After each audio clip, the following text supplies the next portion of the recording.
बोले देवादेव श्री आदिनाथ भगवान की जय जय जय। देवादिदेव मूल नायक श्री चंदा प्रभु भगवान के जय जय जय। चिंतामणि पार्श्वनाथ भगवान के जय जय जय। संत शिरोमणि गुरुवर आचार्य श्री विद्यासागर जी महाराज के जय जय जय। गुणैतन प्रणेता शंका समाधान भावना एक प्रवर्तक जन जन के संत प्रमाणिक संत परम पूज मुनि श्री 108 प्रमाण सागर जी महाराज की।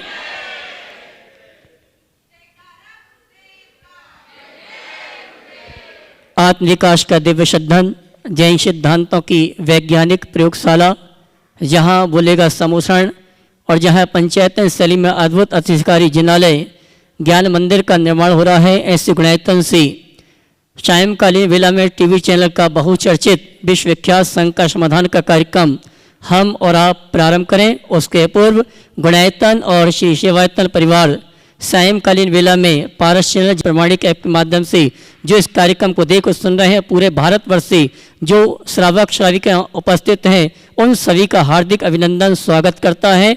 और चलते हैं प्रतिदिन की भांति हम और आप परम पूज्य मुनिवर के श्री चरणों में नमन करते हुए आशीर्वाद प्राप्त करेंगे और निवेदन करेंगे शंका समाधान के कार्यक्रम के लिए। दोनों हाथ जोड़ लें, बोलेंगे हे मुनिवर नमोस्तु, हे गुरुवर नमोस्तु, हे मुनिवर नमोस्तु।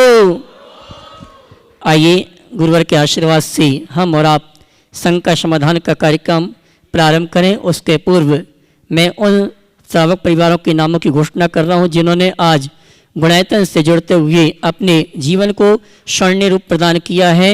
मैं जिनके नामों की घोषणा कर रहा हूं, अगर यहाँ पर उपस्थित हैं, अपने स्थान में खड़े होकर गुरुवर का आशीर्वाद प्राप्त करेंगे। स्वर्ण दान देने का जिन्होंने स्वभाव प्राप्त किया है, श्रीमान राजकुमार जी ठोलिया, इम्फाल मणिपुर, अगर उपस्थित है तो अपने स्थान में खड़े होकर गुरुवंदना का सौभाग्य प्राप्त करेंगे। इसी क्रम में संस्थापक सदस्य के रूप में गुणायतन से जुड़ने का जिन्होंने सौभाग्य प्राप्त किया है, डॉक्टर पंकज कुमार जी, डॉक्टर आशा रानी जैन, बुढ़लाना मानशाह पंजाब, हमारे बीच उपस्थित नहीं। मैं चाहूँगा जोरदार ताली बजाकर उनके भावों की अनुमोदना करते हुए उनका सम्मान करें। और आइए हमारे बीच में सूत्रधार के रूप में जिन्होंने गुणायतन से जुड़ने का सौभाग्य प्राप्त किया है, यहाँ पर उपस्थित हैं। मैं चाहूँगा सम्मान सहित मंच में आए परम पूज्य मुनिवर के श्री चरणों में नमन करते हुए गुरु वंदना का सौभाग्य प्राप्त करेंगे और गुणायतन परिवार का सम्मान का कार्यक्रम संपन्न करेंगे। श्रीमान नरेंद्र कुमार जी, विमला जी, योगेंद्र जी, सुनील जी, योगिता जी, विज्ञात जी, कृतिका जी, वाणी शेट्टी, गया विहार हमारे बीच उपस्थित हैं जिन्होंने गुणायतन से सूत्रधार के रूप में जुड़ने का अवसर प्राप्त किया। वे आएंगे और परम पूज्य मुनिवर के श्री चरणों में नमन करते हुए गुरु वंदना का सौभाग्य प्राप्त करेंगे। और उनके सम्मान के लिए मैं आमंत्रित करूंगा हमारे गुणायतन के संयुक्त महामंत्री श्रीमान सुनील जी हजारीबाग और साथ में राजकुमार जी काला, ये आएंगे सम्मानी नरेंद्र कुमार जी परिवार का प्रतीक चिन्ह देकर सम्मान का कार्यक्रम संपन्न करेंगे। बंधु सभी के लिए सूचना है, आप सभी से कहना चाहूँगा, पारस चैनल जिनवाणी चलक प्रमाणिक ऐप के माध्यम से जो भी श्रोता इस कार्यक्रम इस सूचना को सुन रहे हैं, ये सूचना सभी तक प्रेषित कर दें कि परम पूज्य मुनिवर प्रमाण सागर जी महाराज संवेश शिखर गुणायतन में विराजमान हैं और उनके सानिध्य में आगामी 27 फरवरी से 7 मार्च तक श्री सिद्ध चक्र महामंडल विधान में सिद्धों की आराधना तीर्थराज संवेश शिखर में करने का सौभाग्य प्राप्त होगा। जो भी मंडल पुण्याजक के रूप में इस अनुष्ठान में सम्मिलित होने का अवसर सौभाग्य प्राप्त करना चाहते हैं, जिनकी भावना कि जीवन में एक बार परिवार के साथ मिलकर सिद्धों की आराधना करने का अवसर प्राप्त करना चाहिए, तो मैं आप सभी को आह्वान करना चाहूँगा, जो भी पुण्याजक के रूप में मंडल पुण्याजक के रूप में इस अनुष्ठान में सम्मिलित होने का अवसर प्राप्त करना चाहते हैं, 3,11,000 रुपये की राशि के माध्यम से एक मंडल लेके आप अपने परिवार के 8 से 10 सदस्यों के साथ मिलकर इस अनुष्ठान को करने का सौभाग्य प्राप्त कर सकते हैं। साथ ही सामान्य इंद्राणी के लिए राशि रखी गई है मात्र 51,000 रुपये की। जो भी मंडल पुण्याजक या सामान्य इंद्राणी के रूप में इस अनुष्ठान में सम्मिलित होने का अवसर सौभाग्य प्राप्त करना चाहते हैं, पारस चैनल, जिनवाणी चैनल और प्रमाणिक एक में जो नंबर चल रहे हैं उन नंबरों में संपर्क करके आप अपने मंडल और सामान्य इंद्राणी के पद को आरक्षित कर सकते हैं। आइए इन्हीं सूचनाओं के साथ हम और आप शंका समाधान का कार्यक्रम ऑफलाइन प्रारंभ करेंगे और सर्वप्रथम शंका लेकर आ रहे हैं हमारे गुणायतन के संयुक्त महामंत्री हजारीबाग निवासी श्रीमान सुनील जी अजमेरा। उसके बाद तैयार रहेंगे आशीष जैन, बोस्टन, अमेरिका।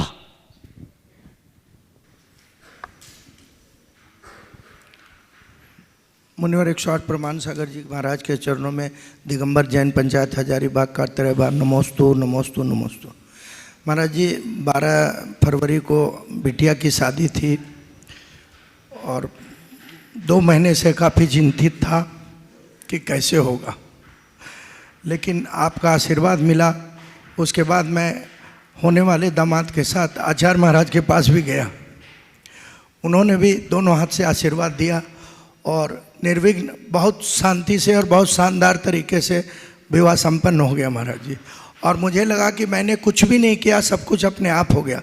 तो महाराज जी आप संतों के में ऐसा क्या है जो सब कुछ अपने आप हो जाता है, कृपया विस्तार से संतों में कुछ है या नहीं मुझे नहीं मालूम, पर तुम लोगों में ये विश्वास है जो सब हो जाता है, और अपने विश्वास को ऐसे ही बनाए रखो। बहुत बहुत आशीर्वाद। नमस्ते महाराज, नमस्ते महाराज। श्रीमान आशीष जैन, बोस्टन, अमेरिका। उसके बाद तैयारेंगी श्रीमती सुमन जी काला, टोंक।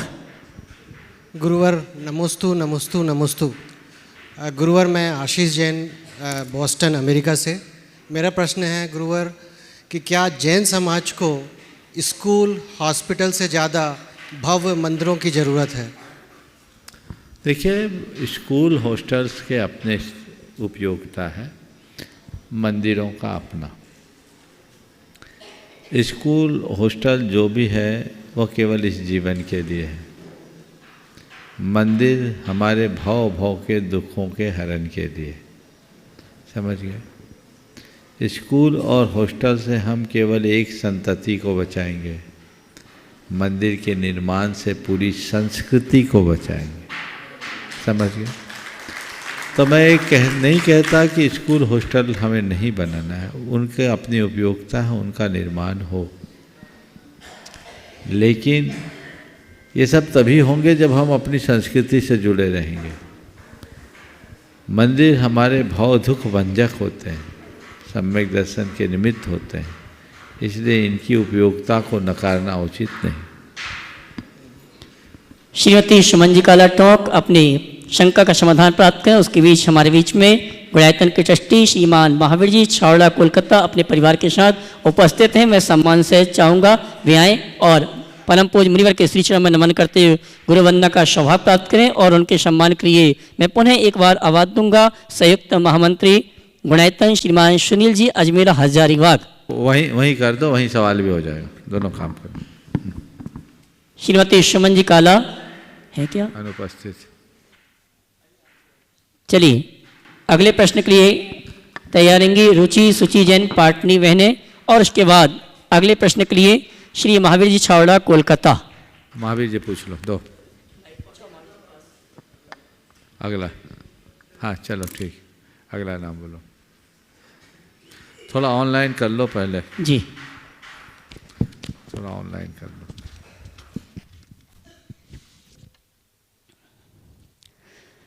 गुरुवार कटनी मध्य प्रदेश से श्री सतीश जी जैन, पाटन, परिवार आपके श्री चरणों में नमन करते हुए प्रश्न कर रहे हैं। मुनिश्री, जीवन का आरंभ अपने रोने से होता है और जीवन का अंत दूसरों के रोने से। इस आरंभ और अंत के बीच का समय भरपूर हास्य भरा हो, इसके लिए हमें क्या करना चाहिए? कृपया समाधान दीजिए। आरंभ खुद के रोने से और अंत दूसरों के रोने से होता है। आरंभ और अंत के बीच का जीवन हास्य से भरा रहे, उसके लिए क्या करना चाहिए? मैं तो एक ही बात कहता हूँ, सभी को अपने जीवन की आरंभ की कहानी को याद रखना चाहिए और ये सोचना चाहिए कि मैं कितने संघर्ष के बाद इस दुनिया में आया हूँ। मुझे प्रसूति की कितनी पीड़ा झेलनी पड़ी है, कितना कष्ट गर्भ का मैंने झेला है, तब मैंने इस धरती पर आकर सांस लिया है। जीवन की दुर्लभता का जिसे एहसास होता है वो अपने और औरों के जीवन का ख्याल रख पाते हैं, और जो अपने और औरों के जीवन का ख्याल रख पाते हैं वे ही अपने जीवन को बेहतर बना पाते हैं। इसलिए अपने जीवन को बेहतर बनाने के लिए जीवन के सार को पहचाने, जिससे जीवन का उद्धार हो सके। जो जीवन के यथार्थ को जान लेता है वह कभी संसार में भटक नहीं पाता। हम लोगों के साथ मुश्किल यही है कि सुदीर्घ जीवन जी लेने के उपरांत भी अपने जीवन के सार को नहीं पहचान पाते। काश हम सार को पहचानें और अपने जीवन का उद्धार कर सकें। श्रीमान विक्की जैन कन्नौज उत्तर प्रदेश से आपके श्री चरणों में नमन करते हुए प्रश्न कर रहे हैं। गुरुवर, जैसा कि आप अपने प्रवचनों में हमेशा कहते हैं कि अपने माँ बाप को अपना सब कुछ समझें, उनको बराबर से पूरा सम्मान दें, वही हमारे सब कुछ हैं। लेकिन मेरी शंका यह है कि अगर वह अपने दो बेटों में ही मतभेद करे, एक को अपना सब कुछ दे दें और दूसरे को बहुत कम मात्रा में, जबकि उनके पास बहुत कुछ है, तो ऐसे में उस स्थिति का सामना कैसे किया जाए? यह तो लाजमी है कि आपस में मनभेद हो जाएगा। देखिए, पिता को चाहिए कि अपनी संतान को व्यवस्थित रखे, पक्षपात न हो। लेकिन संतान को चाहिए कि पिता जो कुछ भी दे उसे स्वयं के प्रति उनकी कृपा माने। एक बात सदैव ध्यान रखना, बड़ों की कृपा पर हमारा अधिकार नहीं होता, वह उनकी करुणा होती। कृपा को अधिकार मानना धूर्तता की पहचान है। उन्होंने क्या दिया, क्या नहीं दिया, इसमें दिमाग लगाने की जगह उन्होंने जो कुछ हमें दिया, क्या कम दिया? तुम्हें जन्म दिया, जीवन दिया, संस्कार दिया, शिक्षा दी, सब कुछ तो तुम्हारे माँ बाप ने दिया। अब बोल रहे हो उनको ज़्यादा दे दिया, मुझे कम दे दिया। तो ये सोचो कि शायद उन्होंने इस लायक उन्हें समझा होगा कि उनको ज़्यादा दिया, मुझे कम दिया। मेरे संपर्क में एक भाई है, उनके 3 भाइयों का परिवार, और बड़े भाई को पिता ने सबसे कम दिया, 2 भाइयों को ज़्यादा दी। पर जिसकी सोच सकारात्मक होती है वो किस तरह की प्रतिक्रिया करते हैं और कैसे प्रगति करते हैं, मैं उदाहरण आपके बीच रख रहा हूँ। कोई किस्सा नहीं है, हमसे जुड़े हुए व्यक्ति के जीवन की कहानी है। तो जब बड़े को कम दिया, कुछ लोगों ने बोला कि तुम्हारे साथ पक्षपात हुआ है। बोले नहीं, हमारे पिता ने बिल्कुल सही किया है, क्योंकि उनको मुझे हुनर का पता है, मेरे अनुभव का पता है, उन्हें मालूम है इसको कुछ भी नहीं देंगे तो ये खड़ा कर लेगा। इन 2 को ज़्यादा ज़रूरत है इसलिए दिया है, और मेरे दोनों भाई मुझसे कमज़ोर हैं। मेरे पिता ने मुझे जो दिया मैं उसका आभारी हूँ, ये नहीं देते तो भी मैं बहुत कुछ कर सकता था। और उसने किसी नकारात्मक दिशा में अपनी बुद्धि को लगाने की जगह सकारात्मक दिशा में बुद्धि को लगाया। आज सुसमृद्ध है। एक वो है जो अपने हुनर और योग्यता को बढ़ाकर जीवन की उन्नति करता है, और दूसरा वो है जो दूसरों को कोस कोस करके ज़िंदगी को तबाह करता है। संत कहते हैं जो है सकारात्मकता से सहज स्वीकार करो, इसी में जीवन का रस है, बाकी तो केवल द्वंद्व है। उज्जैन मध्य प्रदेश से वैभव जैन प्रश्न कर रहे हैं, और ये सभी की संख्या है। गुरुवर, मेरे परिवार में सब लोग ज़्यादातर बीमार रहते हैं। मेरा उनसे भावनात्मक जुड़ाव अत्यधिक है, इस कारण उनकी पीड़ा देख मुझे भी दुख होता है। घर की स्थिति भी ठीक नहीं है, मुझ पर पढ़ाई का भी दायित्व है, पर ऐसे माहौल में इतनी कठिन पढ़ाई के लिए खुद को आत्मविश्वासहीन मानता हूँ।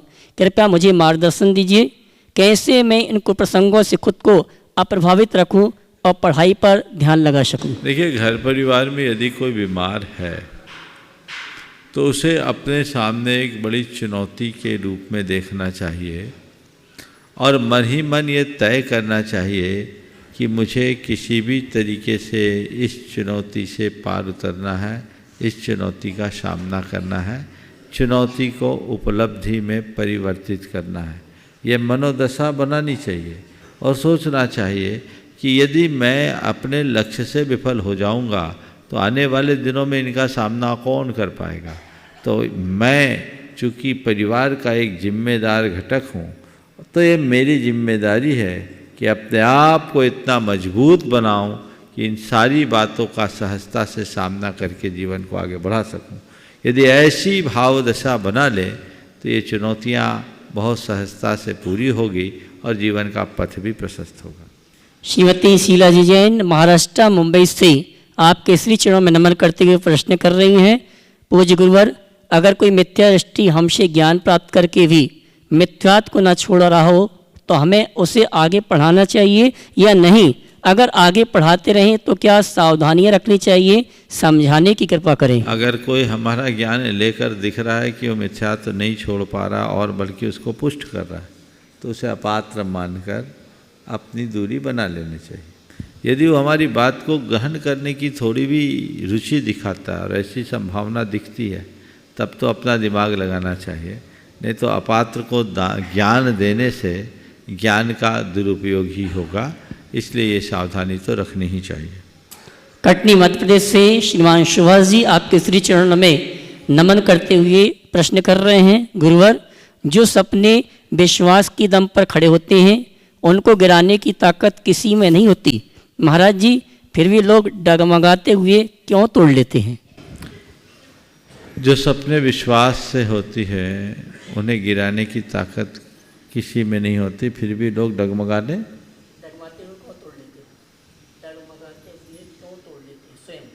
जो डगमगाएगा वो टूटेगा, जो दिल रहेगा वही अपने सपनों का साकार कर पाएगा। तो ध्यान केवल बात केवल इतनी सी ध्यान में रखने की है कि सपने जगाना बहुत बड़ी बात नहीं है, सपनों को साकार करना ही जीवन की सबसे बड़ी उपलब्धि है। और सपनों को साकार वे ही कर पाते हैं जो दृढ़ संकल्पी होते हैं। कहते हैं वे सपने साकार नहीं होते जो नींद में देखे जाते हैं, सपने उन्हीं के साकार होते हैं जो अपनी नींद खो देते हैं। अपनी नींद खो, अपने लक्ष्य के प्रति पूर्ण समर्पण और निष्ठा रखो, उसके लिए अपना 100% अर्पित करने की कोशिश करो, तब कहीं जाकर अपने सपने को साकार किया जा सके। और आइए चलते हैं यहाँ पर उपस्थित श्रावक श्राविकाओं की शंकाओं के माध्यम से शंका समाधान के कार्यक्रम को गति प्रदान करें। पुनः एक बार सभी के लिए सूचनाएं। परम पूज्य मुनिराज प्रमाण सागर जी महाराज संबे शिखर में ही विराजमान है और उनके सानिध्य में 27 फरवरी से 7 मार्च तक सिद्ध चक्र महामंडल विधान का आयोजन किया जा रहा है। आइए हम और आप सर्वप्रथम आमंत्रित करूंगा प्रथम शंका के लिए श्रीमान गुणायतन ट्रस्टी महावीर जी छौड़ा कोलकाता, उसके बाद तैयार रहेंगी श्रीमती रेशु जैन लखनऊ। नमस्ते गुरुदेव।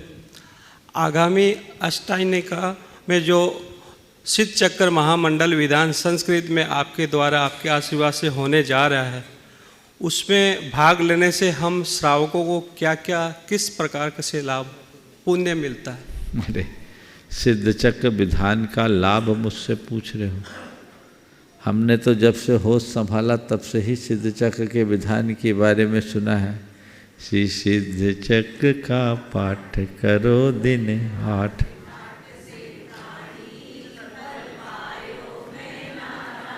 ये तो सुना है ना।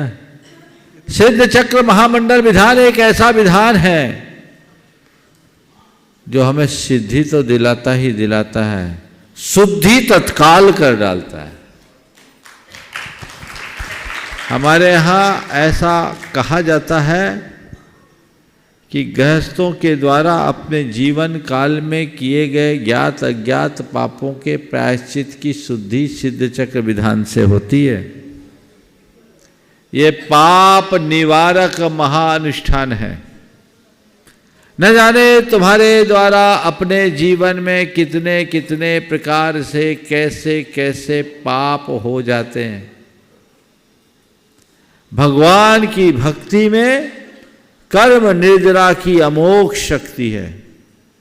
शास्त्र कहते हैं जिन बिंब दंसन पूजन वंदन नमन स्नेही बहुकम पदेशान निज्जर उलंभा दो। ये कर्म काटने का एक अच्छा निमित्त है। उसमें सिद्ध चक्र मंडल विधान गुणित क्रम से जिसमें अर्घों की वृद्धि 8, 16, 32, 64, 128, 256, 512 और 1024, ये जिस तरह से उसकी अर्घावली गुणित क्रम से बढ़ती है, ऐसे इसमें कर्मों का क्षय भी गुणित क्रम से होता है। पाप के क्षय का और पुण्य के संचय का ये अभिनव योग है सिद्ध चक्र महामंडल विधान। और उस सिद्ध चक्र महामंडल विधान को भी हिंदी में पढ़ते हो करते हो, तुम लोगों को कितनी एकाग्रता होती मुझे नहीं मालूम, लेकिन जो संस्कृत के सिद्ध चक्र में एक बार सहभागी हो गए वो कभी भूलते नहीं, क्योंकि पूरे विधान में केवल और केवल मंत्रोच्चार होता है। 9 गुना लाभ। ऐसे तो एक बार ही मंत्र बोलते हो, आधी ढोलक की थाप में जाती, पता ही नहीं लगता कब पंडित जी ने मंत्र बोल दिया। लेकिन यहाँ एक एक मंत्र को कीर्तन करते हुए 9 बार बोलना एक अलग आनंद अनुभूति और उसका लाभ भी होता है। बहुत लोगों के जीवन में इसका प्रभाव पड़ा, मैं उसे महिमा मंडित नहीं करना चाहूँगा, लेकिन बहुतों के जीवन के अंतराय टले और बहुतों के जीवन में व्यवधान मिटा। एक परिवार जिनके घर में हर साल 1-2 बड़ा एक्सीडेंट होता था, नाम ही ले लेता हूँ, प्रेमी परिवार, 3, 4 साल 5 साल से वे लोग परेशान थे। मुझसे कहा, हमने कहा एक काम करो भैया, तुम्हारा कुछ ना कुछ कर्म का चक्कर है, एक बार परिवार के साथ सिद्ध चक्र विधान कर लो। सन 2009-10 की बात है, मैं यहीं शिखर जी में था। उनको बात जम गई, घर में ताला लगाकर पूरा परिवार आया और सिद्ध चक्र विधान संस्कृत का कराया, पारिवारिक विधान। उस दिन के बाद से आज तक उस परिवार में कोई बाधा नहीं।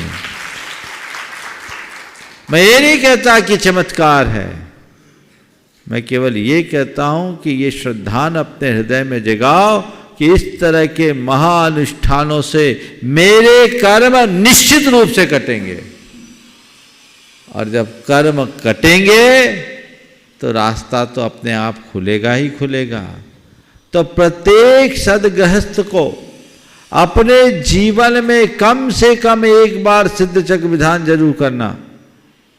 और सिद्ध चक्र विधान करो, उसमें भी संस्कृत का करो, और संस्कृत का भी 28 में करो, और 28 में भी सिद्ध क्षेत्र में करो, और सिद्ध क्षेत्र में भी शाश्वत सिद्ध क्षेत्र में करो, और वहाँ भी गुरु मुख से मंत्र सुनते हुए करो। ये गुणित क्रम से वृद्धि होगी। इसलिए अवसर है। विधान तो यहाँ 108 मंडली होना था, चूँकि हमारा कार्यक्रम परिवर्तित हुआ इसलिए यहाँ से सारे कार्यक्रम को स्थगित कर दिया गया, लेकिन फिर भी आप लोगों में कुछ का पुण्य था तो वो विधान में बहुत से लोग आ रहे हैं। मुझे जैसी जानकारी मिली है कार्यालय के लोगों के द्वारा कि हमने आवास आदि की जितनी व्यवस्था अब उपलब्ध हो पाई है, लगभग उतनी पूरी व्यवस्थाएं भी हो गई है।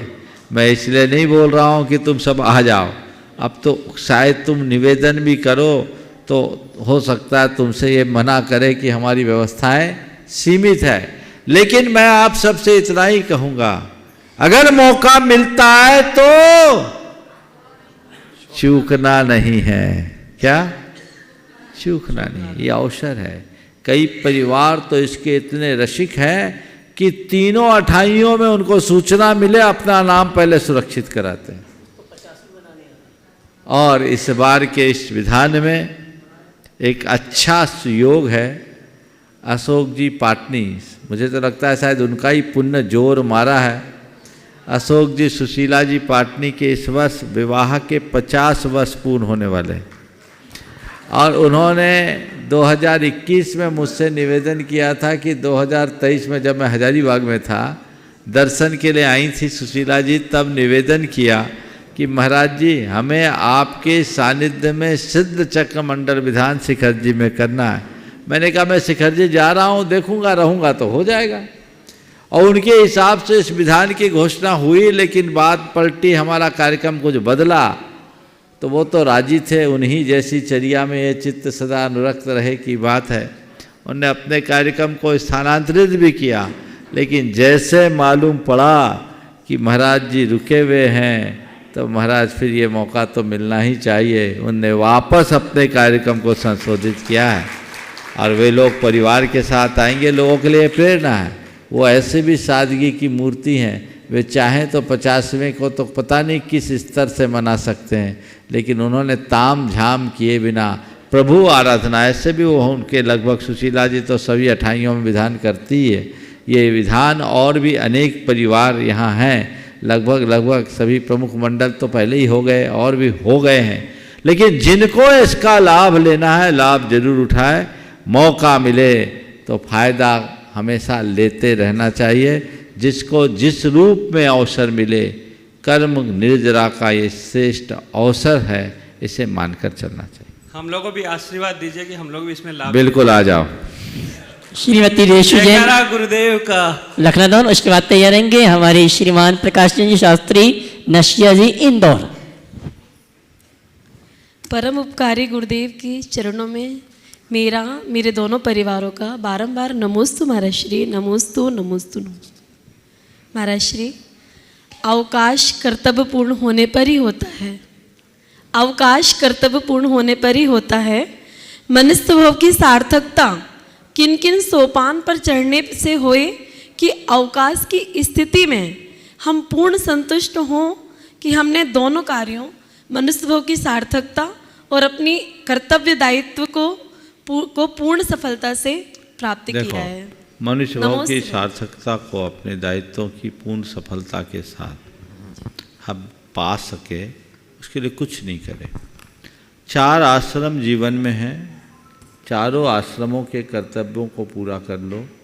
समझ लो हम इस दुनिया में कृत्य होकर जा रहे हैं। ब्रह्मचर्य आश्रम जो विवाह पूर्व होता है, गृहस्थ आश्रम जो विवाहोपरांत होता है, तीसरा क्रम है वानप्रस्थ आश्रम। वानप्रस्थ आश्रम का आशय है अपने गार्हस्थ्यिक दायित्वों से मुक्त होते ही धीरे धीरे पारिवारिक जिम्मेदारियों को कम करते हुए स्वयं के प्रति स्वयं के उत्तरदायित्व को बढ़ाने का प्रयास करना, त्याग संयम साधना और अनासक्ति के रास्ते पर चलना, व्रत संयम और त्याग तप के मार्ग में आगे बढ़ते जाना, घर में रहते हुए भी न रहने जैसी स्थिति को अपना लेना, इसको बोलते हैं वानप्रस्थ आश्रम। जो घर में रहते हुए भी न रहने जैसा हो, वो भावना अपने अंदर बननी चाहिए, जिससे हमारा जीवन वानप्रस्थी की श्रेणी में आ सके। और चौथा है संन्यास आश्रम, कि अंत में उससे भी मुक्त हो और अपने दायित्वों को पूर्ण करते हुए संलेखनापूर्वक इस शरीर को छोड़ने का उपक्रम करना। यदि ये कर लिया तो हमारा जीवन धन्य हो गया, और जिन्होंने ये नहीं पाया समझ लो उसने अपने निर्भव को यूं ही गंवाया। आजकल देखने में ये आता है ब्रह्मचर्य आश्रम, उसमें भी विकृतियाँ आ गई, गृहस्थ आश्रम भी जैसे तैसे खींच रहे हैं, वानप्रस्थ और संन्यास का तो पता ही नहीं है। इसी कारण खींच तान के लोग जिंदगी जीते हैं और अस्पतालों में मरकर शरीर छोड़ते हैं, आहें भरते हुए शरीर छोड़ते हैं। वे अपने संसार को बढ़ाने वालों में शामिल होते हैं। अगर इस संसार को समेटना चाहते हो तो जो आश्रम की व्यवस्था हमारे शास्त्रों में अनादिकाल से चली आई है, उसे अपनाएं और अपने जीवन का पथ प्रशस्त करें। नमोस्तु भगवान। श्रीमान प्रकाश जी शास्त्री इंदौर अपनी शंका का समाधान प्राप्त करें, उसके पूर्व में आमंत्रित करूंगा गुणायतन ट्रस्टी श्रीमान मनोज जी पाटनी आए पूरे परिवार के साथ गुरुवर के श्री चरण में नमन करते हुए आशीर्वाद प्राप्त करें। श्रीमान मनोज जी पाटनी कोलकाता गुणायतन ट्रस्टी, और उनके सम्मान के लिए आमंत्रित करूंगा हमारे गुणायतन के प्रशासक महोदय श्रीमान सिद्धार्थ जी कानपुर। वे आएंगे हमारे सम्माननीय गुणायतन ट्रस्टी मनोज जी पाटनी कलकत्ता, उनका सम्मान का कार्यक्रम संपन्न करेंगे। जब तक प्रकाश जी सवाल करें। आचार्य परमेश्वरी गुरु विद्यासागर महाराज चरणों में कोट कोट नमन। परम पूज प्रमाण सागर में चरणों में कोट कोट नमन। महाराज श्री, मेरी शंका है कि आज व्यक्ति कर्तव्य पर तो आगे बढ़ना नहीं चाहता है, आज व्यक्ति कर्तव्य तो करना नहीं चाहता है, अधिकार भरपूर मांग रहा है, और उससे जो समाज के वरिष्ठ लोग हैं या धनवान लोग हैं उनको देख कर के समाज अपना आदर्श मान रहा है। जिस समाज में विकार उत्पन्न हो रहे हैं, उसके लिए महाराज श्री आम आदमी क्या करे? आज मैं देख रहा हूं, मैं कई संस्थाओं में मैं जुड़ा हुआ हूं, कई मैं ट्रस्टी पदाधिकारी भी हूं, लेकिन समाज को देखता हूं जो बड़ा दुख होता है। उसके लिए गुरुवर आप ही समाधान कर सकते हैं, ये समाज का विकास हो। नमोस्तु महाराज जी। देखिए, मैं तो एक ही बात कहूँगा, ये काल का प्रभाव है। कभी बहुत पहले कुछ पंक्तियाँ लिखी थी, छोटी सी क्षणिका थी, कर्तव्यों की हीनता, अधिकारों का नर्तन। कर्तव्यों की हीनता, अधिकारों का नर्तन, कल और आज में बस इतना परिवर्तन। ये कलयुग है, ऐसा चलेगा। हम दूसरों को कोसने की जगह खुद को इस तरीके से मानसिक रूप से तैयार करें ताकि हम इस प्रकार की दुर्बलताओं से अपने आप को दूर रख सकें। नमोस्तु महाराज जी। गुणायतन ट्रस्टी श्रीमान मनोज जी पाटनी पूरे परिवार के साथ रहेंगे। परम पूज्य मुनिवर के श्री चरण मन करते हुए गुरु वंदना का सौभाग्य प्राप्त करेंगे और इस परिवार के सम्मान के लिए मैं आमंत्रित करूंगा हमारे गुणायतन के प्रशासक महोदय श्रीमान सिद्धार्थ जी कानपुर। और अगली शंका के लिए तैयार रहेंगी श्रीमती निधि जी, रोहित जी वड़कुल ललितपुर। और उसके बाद तैयार रहेंगी रुचि सुचि जैन पाटनी बहने।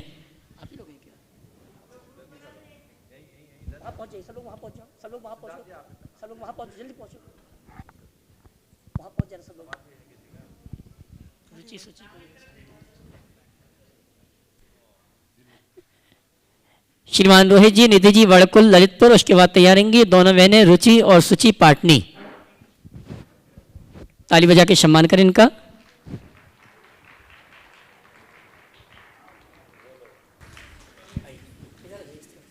सवाल है, एक साइड हो जाओ। हाँ बोलो। नेगेटिविटी से पॉजिटिविटी की ओर ले जाने वाले गुणायतन प्रणेता मम आराध्य गुरुवर के श्री चरणों मेरे दोनों परिवार की तरफ से बारंबार नमोस्तु गुरुदेव। दो गोरे दो सांवले दो हरियाले दो लाल 16 कंचन वर्ण के 24 ही भगवान। तो हे गुरुदेव, मेरी जिज्ञासा यह है कि जो तीर्थंकरों का ये जो वर्ण है वो उनके जन्म से केवल ज्ञान तक रहता है या कब से कब तक का बताया गया? ये जन्म से होता है। जन्म से ही होता है। तो क्या आज भी यह लाल वर्ण हरे वर्ण देखने में आता है? और लाल हरे दिखते हैं, लेकिन तुम्हारे जैसे लाल है ना, बड़े मेटेलिक होते, वो अलग ही अट्रैक्शन होता है।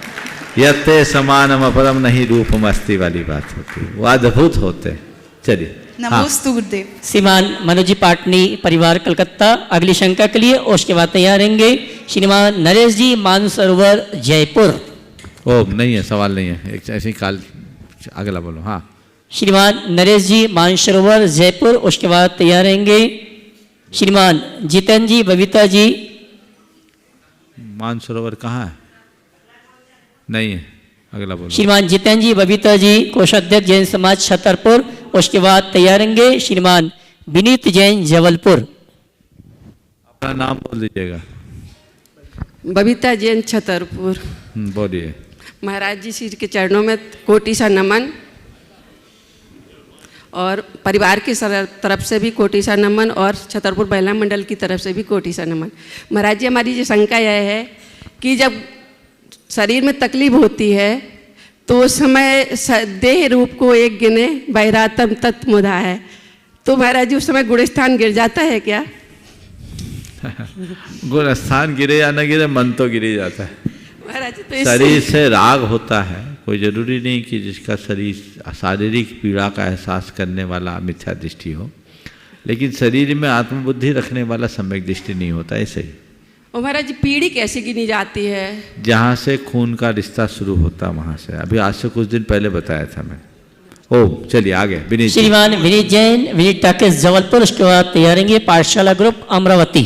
गुरुदेव नमोस्तु नमोस्तु नमोस्तु। आजकल मैरिज एनिवर्सरी सेलिब्रेशन भी डेस्टिनेशन पे होने लगी और वैलेंटाइन डे भी। मैंने अपनी मैरिज एनिवर्सरी का सेलिब्रेशन श्री सम्मेद शेखर जी की वंदना में करके की और वैलेंटाइन डे का भी सेलिब्रेशन अभिषेक शांति धारा और आहार से किया। पर दोनों में थोड़ा ये रहा कि उसमें वंदना डोली से की और आहार किसी और के चौके में दिया। तो क्या मेरे P&L अकाउंट में कुछ पुण्य का क्रेडिट होगा क्या? थोड़ा सा तो होगा। अब अगली बार ऐसा कर लेना कि थोड़ा और इस पुण्य को साथ जोड़ लेना, ताकि अगली बार अपने हाथ का चौका लगा के आहार दे लो और वंदना करने लायक किसी क्षेत्र पे जाओ तो अपने दम पर वंदना कर सकते। नमस्तु नमस्तु नमस्तु। पाठशाला ग्रुप अमरावती की सभी बहनें और उसके बाद मैं मंच पर विराजित शुल्लक श्री प्रशांत सागर जी महाराज जो गणनी आरिका ज्ञानमती माता जी के संगस्थ हैं अगली शंका के लिए। नमोस्तु महाराज जी, फुकटे परिवार की ओर से सबकी तरफ से नमोस्तु। जब जीवन में बहुत विपत्ति और संकट आ रहे हैं तो मन को कैसे स्थिर रखें और किस प्रकार से धर्म ध्यान करें? देखो, जब विपत्ति आए तो मन को स्थिर कैसे रखे, सवाल बार बार आता है। एक बार एक युवक ने मुझसे सवाल किया, जब चारों ओर सघन अंधेरा हो, हाथ पर हाथ न सूझता हो तो क्या करूं? घोर निराशा हताशा के बादल छाए हों तो क्या करूं? मैंने उसे जो उत्तर दिया, आपके सवाल में भी मैं वही उत्तर देना चाहता हूँ। मैंने उससे एक सवाल किया, ये बताओ, अगर कहीं जा रहे हो और अचानक रास्ते में रास्ता अवरुद्ध हो जाए और पहाड़ हो तो क्या करोगे? आपसे पूछता हूँ, क्या करोगे? कहीं किसी ज़रूरी काम से जा रहे, एक ही रास्ता है, दूसरा रास्ता नहीं है, सामने पहाड़ खड़ा हो जाए तो क्या करोगे? रिवर्ट आ जाओगे? पहाड़ से गाड़ी भिड़ाओगे? क्या करोगे? आपके पास माइक है, बोलिए। चढ़ेंगे महाराज जी। हाँ, पहाड़ चढ़ाई अब करेंगे। गाड़ी तो नहीं है, गाड़ी चढ़ेगी नहीं, रास्ता है नहीं, अब क्या करोगे? प्रभु का नाम लेंगे। प्रभु उस समय काम नहीं आएंगे, प्रभु ने जो मार्ग बताया वही काम में आएगा। ऐसी घड़ी में रिवर्ट आना भी ठीक नहीं, पहाड़ से गाड़ी भिड़ाना भी ठीक नहीं। क्या करना? डायवर्सन खोजना और पहाड़ को पार करने का रास्ता निकालना। कोई डायवर्जन ढूंढो। अरे पहाड़ यहाँ है, कोई ना कोई रास्ता तो मिलेगा। तो जब भी आपके सामने कोई विपरीत परिस्थिति आए तो पहले देखो इसका सॉल्यूशन कैसे हो सकता है, उधर डाइवर्ट करो। और अगर ऐसा संभव नहीं है तो अपनी दृष्टि को परिवर्तित कर लो, अपने दृष्टिकोण को परिवर्तित करे। यदि मनुष्य परिस्थितियों के प्रति अपने दृष्टिकोण को बदलने में समर्थ हो जाता है तो विषम से विषम स्थिति भी उसके लिए अनुकूल बन जाती। समझ गए? तो कोई भी चीज हो, जब ऐसी स्थिति हो उस समय पहला काम अपने दृष्टि को बदलना। दृष्टि को बदलने का मतलब प्रतिकूल की अनुकूल व्याख्या करना। समझ गए? प्रतिकूल की अनुकूल व्याख्या कर लो। जैसे विपत्ति है, बीमारी है, वियोग है अथवा अन्य कोई विसंगति, ठीक है? अब विपत्ति आई, हे भगवान मेरे ऊपर ये कैसी विपत्ति आन पड़ी, मेरे ऊपर कैसी विपत्ति आन पड़ी, इसका रोना रोने से क्या विपत्ति टलेगी? विपत्ति और भारी हो जाएगी। क्या करो? उस विपत्ति में संपत्ति खोजो। ये सोचो, हे भगवान विपत्ति तो आई, पाप कर्म का उदय आया, पर इतनी कृपा रही कि कम से कम मैं खड़ा हूं। मेरे ऊपर मार तो पड़ी, चोटिल हुआ, पर इतनी गनीमत है चकनाचूर नहीं हुआ। ये सोच रख सकते हैं कि नहीं? हाँ, मेरे संपर्क में एक व्यक्ति है जिनके ऊपर घोर विपत्ति आई, व्यापार में भारी नुकसान हुआ, पत्नी की किडनी खराब हुई और बेटे का डाइवोर्स हुआ। 1.5 साल में 3 बड़ी दुर्घटनाएं। वो एक प्रकार की ट्रेजेडी थी, लेकिन धन्य वो आदमी, दूसरा आदमी या तो सुसाइड कर लेता या डिप्रेशन का शिकार हो जाता। वो आदमी बिल्कुल ऐसा कुछ नहीं हुआ। उसने एक ही बात कही कि व्यापार में नुकसान हुआ, पर मैं इस बात के लिए अपने आप को खुशनसीब मानता हूँ कि नुकसान तो हुआ पर इतना नुकसान नहीं हुआ कि मैं कर्जदार बन जाऊँ। मुझे जितना नुकसान हुआ उतने एसेट्स हैं कि मैं उसे चुका सकता हूँ। और मैंने अपने कैरियर की जब शुरुआत की थी मेरे पास कुछ नहीं था, आज सारा नुकसान चुका दूँ तो भी उससे बेहतर हूँ। ये सोच। पत्नी की किडनी खराब है, बोला ठीक है पत्नी की किडनी खराब है, लेकिन मेरे साथ गनीमत है मेरी किडनी उनसे मैच करती है और मैं अपनी किडनी देकर खुद को और पत्नी को सरवाइव कर लूँगा। ये बात हुई। बेटे का डाइवोर्स हुआ तो डाइवोर्स होने के बाद वो रोना नहीं रोया, बोला अच्छा हुआ डाइवोर्स हो गया, शांति से निपट गया। मेरे एक मित्र के बेटे के साथ ऐसी स्थिति हुई, केस हुआ और उसमें 3 करोड़ रुपया सेटलमेंट में लग गए। डॉक्टर थे, उनकी बेटे का संबंध किसी वकील के लड़की से हुआ, ऐसा चक्कर में फंसा, केस हुआ, भागते फिरा 3 साल तक चक्कर में पड़ा, डॉरी और लाद दिया और अंत में 3 करोड़ रुपया देके सेटलमेंट हुआ। बोला मैं अपने आप को भाग्यशाली मानता हूँ। मैं आपसे पूछता हूँ, विपत्ति को कोई नहीं टाल सकता, लेकिन विपत्ति में मुस्कुराने की कला हमारे अंदर हो सकती कि नहीं हो सकती? कब होगी? जब तुम्हारी दृष्टि बदलेगी, सोच सकारात्मक होगी। अगर सोच में सकारात्मकता है तो ये सब चीजें चुटकियों में हो सकती हैं। समझ गए? इसलिए घबराइए मत। मैं तो अक्सर कहता हूं, कदम रखा करता कांटों पे, मुझे व्यथा से प्रीत है। कदम रखा करता कांटों पे, मुझे व्यथा से प्रीत है। विपदाओं में मुस्काना ही जीवन का संगीत है। वो मुस्कुराहट अंदर आ सकती है यदि आपकी सोच सकारात्मक हो। वियोग हो जाए, सकारात्मक सोचो। बीमारी आए, सकारात्मक सोचो। एक भाई अपनी धर्मपत्नी को लेकर आए, धर्मपत्नी बड़ी विचलित सी थी, कुछ न कुछ बीमारी बनी रहती। समेटना पड़ेगा नहीं प्रवचन हो जाएगा, पूरा टॉपिक ही ऐसा है। लेकिन ये सबकी, मैं समझता हूँ आप सबका सवाल है ना इसमें समाहित, तो आप जिनका नंबर कट जाए इनको कोसोगे तो नहीं, ये कैसा सवाल कर लिए है ना। तो इसके बाद 2 के लिए जगह बचा करके मैं बात को पूरी कर देता हूँ, है ना। तो मैं क्या कह रहा हूँ, अब उनकी धर्मपत्नी बीमार रहती थी, बहुत ज़्यादा अंदर से टूट गई थी, डिप्रेशन की शिकार थी। मेरे पास लेकर आए, मैंने उनसे छूटते ही कहा तुम अपने आप को बीमार मानते हो, मुझे आश्चर्य है। घर से चल कर आए, बोले होता है क्या? बोले पूरा बदन टूटता है महाराज जी, मन करता है सुसाइड कर लो। बोले तुम बीमार अपने आप को मान रहे हो, घर से चल के आ रही हो। उनका घर 3 मंजिल में था, घर में लिफ्ट नहीं था। बोले कैसे आए? बोले उतर के आए। कितनी बार उतरते? बोले महाराज कम से कम 2-3 बार चढ़ना उतरना तो हो जाता है। बोले काम घर का कौन करता है? तुम करती, कोई और करता? बोले दूसरा करता है। हम बोले मुझे आश्चर्य, तुम बीमार कहाँ हो? बीमार तो वो है जो बिस्तर पकड़ा है, बीमार वो है जो अस्पतालों में भर्ती है, बीमार वो है जो लाचार है। तुम यदि कदाचित बीमार हो तो ठीक है, बीमार हो, तुम्हारी बीमारी ठीक हो, मैं ऐसा आशीर्वाद और सद्भावनाएं तुम्हारे प्रति रखता हूं।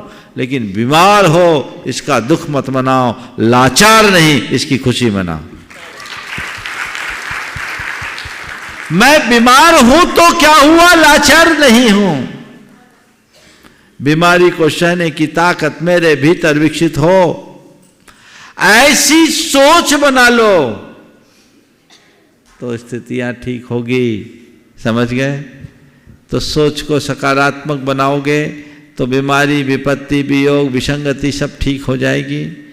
और फिर मन में धैर्य रखो, सोचो ये थोड़े समय की बात है, सब ठीक हो जाएगा। थोड़ा आशावादी बन करके चलो, मन में हताशा न छाने दो और आत्मविश्वास से लवरेज बनकर रहो। ये सोचो अंधेरा है, सुबह होगी। क्या? अभी अंधेरा है, सुबह होगी। तो अंधेरा सामने छाने पर उसे कोस कर रात बिताने की जगह सुबह की प्रतीक्षा में रात काटो, जीवन आनंद से भर जाएगा। क्योंकि रात के बाद तो केवल और केवल प्रभात है ना। यह पतझड़ की शाम अकेला फूल उदास बहुत है। यह पतझड़ की शाम अकेला फूल उदास बहुत है, सूलों के महफिल में अली का कटु उपहास बहुत है। यह पतझड़ की शाम अकेला फूल उदास बहुत है, सूलों की महफिल में अली का कटु उपहास बहुत है। रोमत मृदुल समीर दोबारा कोई और खिलेगा, यह जीवन तो नीर किनारा कोई और मिलेगा। गा प्रभात के गीत भीत हो अंधियारा पिघलेगा, यह जीवन तो नीर किनारा कोई और मिलेगा। इसलिए इन पंक्तियों को ध्यान रखो, जो 4 सूत्र दिया उन्हें स्मरण में रखो, सारी स्थितियां अपने आप अनुकूल हो जाएगी। चलिए और आइए चलिए मंच पर विराजित शुल्लक श्री प्रशांत सागर जी महाराज के श्री चरणों में आप सब की ओर से एक शामी करते हुए शंका समाधान की अगली शंका के लिए। उसके बाद मैं आवाज दूंगा हमारे आदरणीय ब्रह्मचारी विनोद जी शास्त्री, आधारताल, जबलपुर। परम पूज्य मुनि श्री के चरणों में 12 बार नमोस्तु करते हुए इस प्रश्न मंच में मैं एक प्रश्न पूछ रहा हूं। अगर उसमें कोई गलती हो जाए तो मुझे क्षमा कीजिएगा। महान आचार्य पूज्यपाद स्वामी जी 302 में हुए हैं और काष्ठा संघ को चलाने वाले आचार्य 740 में हुए हैं। लेकिन और पूज्यपाद स्वामी जी का लिखा हुआ पंचामृत अभिषेक मिलता है जो सबसे प्राचीन माना जाता है। लेकिन हमेशा ये कहा जाता है काष्ठा संघ के बाद पंचामृत अभिषेक चला है, ऐसा क्यों है? महाराज जी, आपने जो बात की वो गवेषणा का विषय है। पूज्यपाद नाम से कई आचार्य हुए, मूल संघी पूज्यपाद आचार्य की कृतियों की समीक्षाएं भी हुई और विद्वानों ने उस पर काफ़ी अपने अपने शोधपूर्ण मंतव्य प्रकट किए हैं। आचार्य पूज्यपाद का काल निर्धारण 6वीं शताब्दी का हुआ है और 6वीं शताब्दी में होने वाले पूज्यपाद की कृतियों के विषय में विद्वानों के अलग अलग मतभेद हैं। कुछ विद्वान पूज्यपाद अभिषेक पाठ को उनकी कृति नहीं मानते, कुछ विद्वान मानते हैं। इसलिए मैं तो ये कहना चाहूँगा इन चक्करों में नहीं पड़ना चाहिए और अपने को अपने विधि विधान से अपना काम करके अपना काम निकाल लेना चाहिए। उसी में साथ आपसे और हमारी गुरु माता पूज्य गण्य प्रमुख श्री ज्ञानमती माता जी हमेशा कहती हैं जहाँ पे जो परंपरा चलती है उसमें कभी भी अपना बहुत सुंदर कुछ भी आंदोलन अपना जबरदस्ती नहीं करो। जहाँ पे 13पन से होता है वहाँ 13पन से कीजिए, जहाँ पे 20पन से होता है वहाँ पे 20पन से कीजिए, विवाद नहीं करो। लेकिन क्या है आज विवाद बढ़ गया, इसलिए मेरा ये क्वेश्चन पूछना पड़ा। विवाद किसमें है? जिनमें विवाद है उनके साथ संवाद स्थापित करो तो विवाद अपने आप की ठीक जाएगा। विवाद आगम का नहीं है, विवाद आग्रह का है। अगर आग्रह मिट जाए तो यही विवाद संवाद में परिवर्तित हो जाएगा। सम्मान सहित आमंत्रित करूंगा श्रीमान विनोद जी, ब्रह्मचारी विनोद जी शास्त्री, आधारताल, जबलपुर। उसके बाद तैयार रहेंगे जयपुर मानसरोवर निवासी श्रीमान नरेश जी। महाराज जी नमोस्तु नमोस्तु। महाराज जी शुद्धोपयोग की अमरचंद स्वामी ने परिभाषा दी, कर्म वीर साधन समर्थो शुद्धोपयोगः अंतरंग बहिरंग तपोभिवृंहितः। फिर वो शुद्धोपयोग एक बारसाणु व्याख्या में भी लिखा कि शुद्धोपयोगेण धम्मम सुखम च भवति। धर्म ध्यान और शुक्ल ध्यान भी शुद्धोपयोग से होता है। और वैजुत्ताणम निर्जरा, वयों से युक्त की निर्जरा होती है विद्या दूसरी। इसमें थोड़ी मैं उलझ रहा हूँ महाराज। देखिए, इस सबके उलझन से बचने का बड़ा सरल सा रास्ता है। 3 उदाहरण देता हूँ। सबसे पहले आचार्य कुंद ने जो शुद्धोपयोग की व्याख्या की है, यदि उसे हम समझ लें तो सारी बातें अपने आप ठीक हो जाएगी। सुविदित पयत्थ शुद्धो संजम तव संजदो विगत रागो, समनो समसु दुखो, भन दो शुद्धो ओ गोती। जिसने पदार्थ और सूत्र के अर्थ को अच्छी तरह से जाना है, जो संयम और तप से संयुक्त है, जो राग रहित है, ऐसा सुख दुख में समभाव रखने वाला श्रमण ही शुद्धोपयोग है। इसी बात को आचार्य पूज्य अमृत चंद जी ने तीनों उपयोगों की अलग अलग व्याख्या करते हुए विषयानुराग शुभोपयोग है, धर्मानुराग शुभोपयोग है, निरुपराग शुद्धोपयोग। ये निरुपराग परिणति धर्म ध्यान में भी होती है और शुक्ल ध्यान में तो होती ही है। जब हम बुद्धिपूर्वक राग छोड़कर धर्म ध्यानी होते हैं, उस समय हमारा ध्येय पूर्णतः शुद्ध आत्मा पर केंद्रित हो जाता है, और जिसकी दृष्टि विशुद्ध आत्मा पर केंद्रित होती है वो शुद्धोपयोगी हो जाता है। उसको उस अर्थ में लेना चाहिए, उसमें धर्म और शुक्ल ध्यान दोनों समाहित मान लेना चाहिए। नमस्ते। श्रीमान नरेश जी मानसरोवर जयपुर, उसके बाद श्रीमान अनिल जी आरकेपुरम कोटा। गुरुदेव के चरणों में बारंबार मेरी ओर से और मेरे परिवारजनों की ओर से बारंबार नमोस्तु नमोस्तु नमोस्तु। महाराज श्री, मेरी एक शंका है कि कोरोना के बाद जब हम लोग घर में बिल्कुल फ्री हो गए थे, उस समय एकाएक एक मन में विचार उठा और मैंने सवेरे सवेरे भगवान की पाठ बिना नहाए धोए एक बार करना प्रारंभ किया, और वो मेरा क्रम लगातार चलता रहा। तो मैं ये जानना चाहता हूँ महाराज कि मैं ये जो पाठ अपना बिना नहाए धोए सुबह जल्दी कर पा रहा हूँ, तो क्या इससे कोई दोष लगता है या ऐसा नहीं करना चाहिए मुझे, या पूरे उससे विधि विधान से या नहा धोने के बाद ही सब करना चाहिए? ऐसा है, एक नीति आपत्ति काले मर्यादा नास्ति। तो कोरोना के काल में तुमने विधि से किया बिना विधि से किया सब क्षम्य है। लोगों के तो देव दर्शन भी नहीं हुए, चाहे वो प्रतिमाधारी भी क्यों ना हो। आपत्ति काले मर्यादा नास्ति। लेकिन अब तो कोरोना नहीं है, बोलो जी। उस समय तो तुम्हारी सारी गतिविधियां ठप थी। नहीं, अभी भी मेरी बात सुनो तो, कोरोना में न पिक्चर गए, न मॉल गए, न होटल गए, न मोटल गए, कहीं नहीं गए, घर में बंद के रह गए। तो तुम्हारा सब क्षम्य है। अब जब सब चीजें चालू हो गई तो विधि विधान से करना ही उत्तम है। थोड़ा जल्दी उठ जाओ, 10 मिनट और नहाने धोने का भी काम हो जाएगा। अच्छा। श्रीमान अनिल जी आरकेपुरम कोटा, उसके बाद श्रीमान इंद्र कुमार जी पाटनी कोटा गुणैतन चष्टी।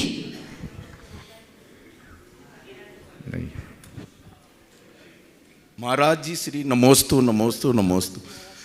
मेरा शंका का ये प्रश्न ये है कि जैसे हम यहाँ से सम्मेद शिखर जी की है जो वंदना करने जाते हैं, तो रात को 12-1-2 बजे यहाँ से निकल जाते हैं, तो रास्ते में भारी जंगल पड़ता है, तो जो पशु पक्षी जो वहाँ विचरण निवास करते हैं, तो उनकी जो प्राकृतिक दिनचर्या है उसमें काफ़ी उसका अंदर लॉस होता है उनका।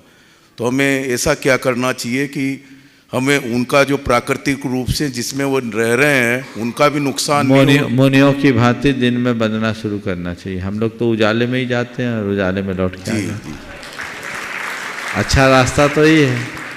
समाधान मैंने बता दिया, अब अपनाना नहीं अपनाना तुम्हारे ऊपर है, जैसा है देखो जी। समझ गए, चलिए। गुणैतन ट्रस्टी श्रीमान इंद्र कुमार जी पाटनी कोटा। नमोस्तु गुरुदेव, नमोस्तु। मेरी माँ की तरफ से भी कोटिशा नमन। महाराज श्री, मेरी माँ आपको फॉलो करती है, वही है जी, वो 80 साल की हो रही है महाराज श्री, और वो भावना योग करना चाहती हैं, लेकिन मोबाइल को यूज़ करती नहीं है। तो कह रही थी पूछ क्या ना हमारे से मैं कैसे करूँ? नाती पोतों को बोलो एक चिप बना दो बिना मोबाइल के काम। महाराज जी हम चूँकि जॉब में हैं, तो हम हमारे बच्चों में धर्म में कैसे रुचि करें, पैदा करें कि वो कर सके, इसके लिए हम खुद धर्म करें और उनके हृदय में धर्म की महिमा का बोध कराएं, ताकि उनकी धर्म रुचि जग जाए। बोलिए परम पूज्य आचार्य गुरुवर श्री विद्यासागर जी महाराज। जय।